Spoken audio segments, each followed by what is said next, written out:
प्रतीक दिल्ली में joint family के साथ रहता था, लेकिन जॉब की वजह से अपनी माँ के साथ दूसरे शहर में शिफ्ट हो जाता है, जहाँ उसकी प्रीति के साथ लव मैरिज हो जाती है, जिस पर बहू को नापसंद करते हुए उसकी माँ पूरा समय प्रीति को परेशान करने के तरीके निकालती रहती है।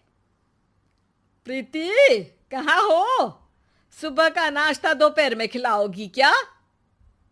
इसमें प्रीति और प्रतीक ऑफिस जाने के लिए तैयार हुए कमरे से बाहर आते हैं, जिसे देख सास प्रीति पर भड़कने लगती है। महारानी, तुम सुबह सुबह तैयार होकर घर का सारा काम छोड़कर कहाँ चल दी? जी वो ऑफिस। हैं?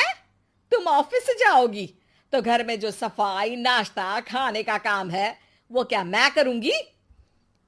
माँ, मैंने उससे वादा किया था कि वो जॉब कंटिन्यू कर सकती है।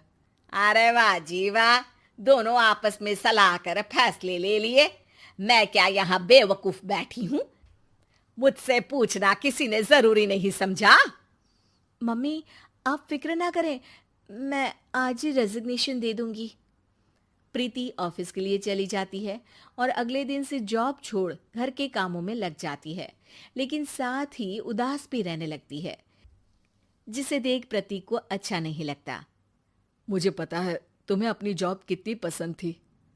आई एम सॉरी प्रीति। अरे कुछ नहीं होता, बस मम्मी खुश रहनी चाहिए।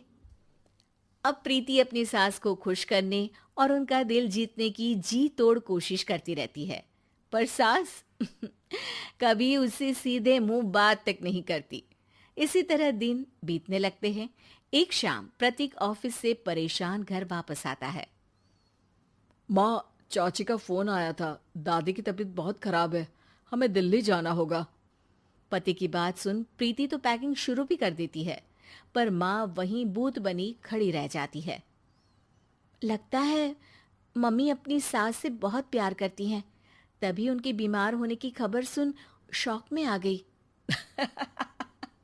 ये प्यार नहीं, परेशानी है। तुम तो ऐसे सोचो कि अब से जब तक दिल्ली में हो तुम्हारे अच्छे दिन शुरू। अच्छा, ऐसा क्या है दिल्ली में? वो तुम्हें कुछ ही घंटों में पता चल जाएगा। सास के रिएक्शन और पति की बात से कंफ्यूज्ड प्रीति दोबारा पैकिंग में लग जाती है, जिसके बाद कुछ घंटों का सफर तय कर तीनों दिल्ली पहुंच जाते हैं, जहां घर के अंदर पहुंचते ही लोगों की भीड़ देख प्रीति परेशान हो जाती है। हे भगवान, इतनी भीड़! प्रतीक, कहीं तुम्हारी दादी को कुछ हो तो नहीं गया ना? पागल, ये भीड़ नहीं, मेरा परिवार है। क्या? इसे तुम परिवार कहते हो? अरे इसे तो जिला घोषित कर देना चाहिए। तुम्हारा परिवार का तो अपना पर्सनल बिग बॉस बन सकता है। हैरान परेशान प्रीति परिवार वाले सदमे से बाहर निकली भी नहीं होती कि सिर पर पल्ला रखे शांत तरीके से सबके साथ बात करते हुए अपनी सास को देख उसे दूसरा सदमा लग जाता है। हाय राम, ये मम्मी का ऐसा भी कोई रूप है? ये तो मुझे पता ही नहीं था। ये तुम्हारी सास का ससुराल है। तभी प्रतीक की बहन बोल पड़ती है। यहाँ आपको ऐसी ऐसी चीजें देखने मिलेंगी जो सपने में भी सोची नहीं होंगी। हाँ, ये कुछ दिन तो बहुत इंटरेस्टिंग लग रहे हैं। सब एक साथ दादी के कमरे में जाते हैं, जहाँ पहुंचते ही उसे दादी की आवाज सुनाई देती है। क्यों रे, सास से मिलने की फुर्सत मिल गई? दूसरे शहर जाकर छूट क्या मिली? तुम तो भटकता पंछी बन गई। इतने समय में ये तक नहीं पूछा कि जिंदा भी हूं या मर गई। प्रीति की सास अपनी सास के पैर छूती है। अरे कैसी बात कर रही हैं मम्मी, आपको तो मेरी उम्र भी लग जाए। अरे बस कर, ये झूठी उम्र देने वाली बातों का दिखावा ना कर। तेरा बस चले ना तो जो मेरी बची कुची जिंदगी है वो भी अभी खत्म कर दे। अरे बहू कहाँ है? इस पर सास प्रीति को दादी से मिलवाती है। दादी प्रीति को बहुत प्यार देती है। क्यों बहू, तेरी ये सास परेशान तो नहीं करती ना?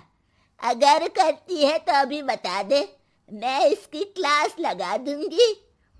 अरे कैसी बात कर रही हैं माँ जी, भला मैं क्यों किसी को परेशान करूंगी।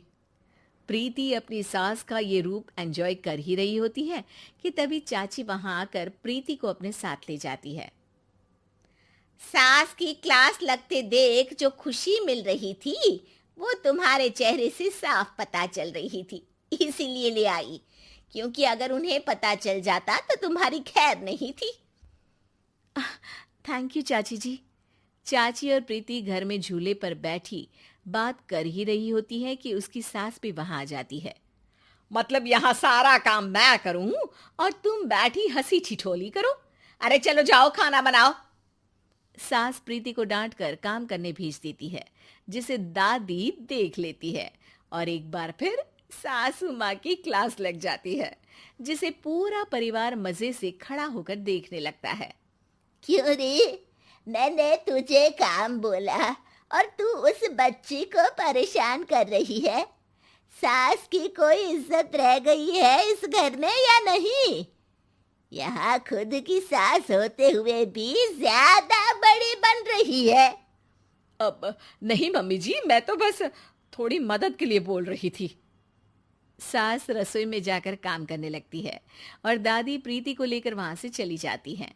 इसी तरह एक हफ्ता बीत जाता है, जिसमें दादी अपनी बहू को डर, इज्जत और प्यार का फर्क समझाती रहती है और प्रीति उसका मजा लेती है। वापस जाते हुए दादी प्रीति और उसकी सास दोनों को अपने पास बुलाती है। मेरी बहू जिद्दी और अड़ियल है, इसलिए उससे हमेशा सही काम करवाने के लिए मुझे सख्ती करनी पड़ती है। लेकिन तुम्हारी बहू अच्छी है, तेरी खुशी के लिए वो अपनी जॉब और सपने भी छोड़कर घर में बैठी है।